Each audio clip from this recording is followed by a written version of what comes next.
बांडीपुरा जिले में आतंकवादियों और सुरक्षा बलों के बीच हुई मुठभेड़ में एक आतंकवादी मारा गया। सुरक्षा बलों ने बांडीपुरा जिले के चूनपाथरी वन क्षेत्र में आतंकवादियों की मौजूदगी की सूचना मिलने के बाद घेराबंदी और तलाशी अभियान शुरू किया। आतंकवादियों ने सुरक्षा बलों पर गोलियां चलाई, जिसके बाद सुरक्षा बलों ने जवाबी कार्रवाई की।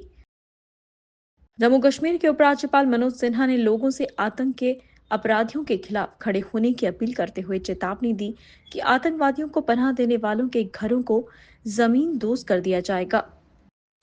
उन्होंने ये भी कहा कि अगर सुरक्षा बल, केंद्र शासित प्रदेश प्रशासन और लोग एक साथ आ जाएं, तो एक साल में इस क्षेत्र से आतंकवाद का खात्मा हो सकता है। उत्तरी कश्मीर के बारामूला जिले में एक समारोह में एलजी ने कहा, मैंने सुरक्षा बलों को निर्देश दिया है कि वह किसी भी निर्दोष को नुकसान न पहुंचाएं, लेकिन दोषियों को बख्शा नहीं जाएगा।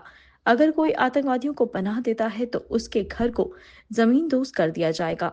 इस पर कोई समझौता नहीं होगा। पंचायत चुनावों की प्रक्रिया शुरू करने के लिए जम्मू कश्मीर प्रशासन ने स्टेट इलेक्शन कमीशन से अगले साल 6 जनवरी तक संशोधित सूची प्रकाशित करने के निर्देश के बाद 11 नवंबर से मतदाता सूची को अपडेट करने की तैयारी शुरू कर दी है। स्टेट इलेक्शन कमीशन ने हाल ही में पंचायत चुनावों के मद्देनजर मतदाता सूची के विशेष संशोधन के निर्देश दिए हैं।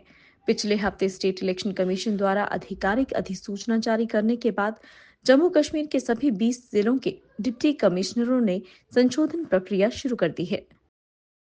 मुख्यमंत्री उमर अब्दुल्ला ने कहा कि अगर केंद्र में सत्तारूढ़ भाजपा ने पूर्व प्रधानमंत्री अटल बिहारी वाजपेयी के दृष्टिकोण को अपनाया होता, तो जम्मू कश्मीर में मौजूदा स्थिति नहीं होती।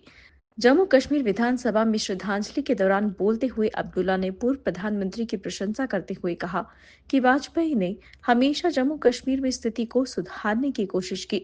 जब वाजपेयी 1999 में पहली दिल्ली लाहौर बस से पाकिस्तान गए थे, तो उन्होंने मीनारे पाकिस्तान का दौरा किया था, जो करना आसान नहीं था। मुख्यमंत्री ने कहा। सदन के नेता अब्दुल्ला ने कहा, फिर वे सीमा पर खड़े होकर कहते थे कि हम दोस्त बदल सकते हैं, लेकिन पड़ोसी नहीं। वाजपेयी ने कहा कि बातचीत ही एकमात्र रास्ता है। उन्होंने असफलताओं का सामना करने के बावजूद बार बार दोस्ती का हाथ बढ़ाया।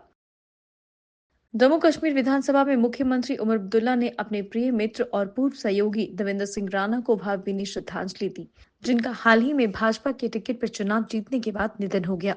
विधानसभा में श्रद्धांजलि के दौरान बोलते हुए अब्दुल्ला ने कहा, आज 57 श्रद्धांजलियां हैं, लेकिन मुझे एक ऐसे व्यक्ति के बारे में बात करनी चाहिए जो मेरे करीबी सहयोगी रहे हैं, देवेंद्र सिंह राणा।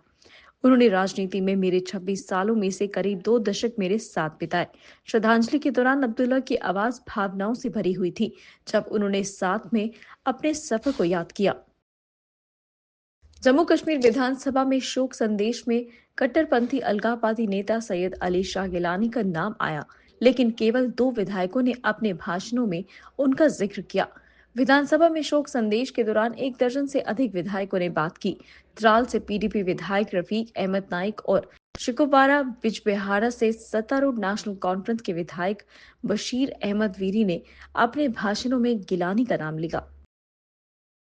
पैन इंडिया अभियान के अंतर्गत आज पुंछ नगर में चाइल्ड वेलफेयर कमेटी, समाज कल्याण विभाग, district legal service authority, labour विभाग और पुलिस की तरफ से बाल मजदूरी के खिलाफ एक साझा अभियान चलाया गया, जिस दौरान जिला चाइल्ड वेलफेयर कमेटी के प्रमुख रोहित खजूरिया की अगुवाई में शंकरनगर के बाजारों में होटल, ढाबों, गाड़ियों की मरम्मत करने वाली दुकानों पर औचक छापेमारी करते हुए वहां काम करने वालों के आधार कार्ड की जांच कर इस बात का पता लगाने का प्रयास किया गया कि कहीं किसी प्रकार की बाल मजदूरी तो नहीं करवाई जा रही है। इस अभियान के दौरान दुकानदारों और व्यापारियों को बाल मजदूरी न करवाने के लिए जागरूक किया गया। डोगरी स्टूडेंट स्कॉलर्स फोरम के सदस्यों ने सरकारी पदों के सृजन की मांग को लेकर जम्मू में विरोध प्रदर्शन किया। उन्होंने सरकार से डोगरी भाषा के साथ असमानता खत्म करने की मांग की।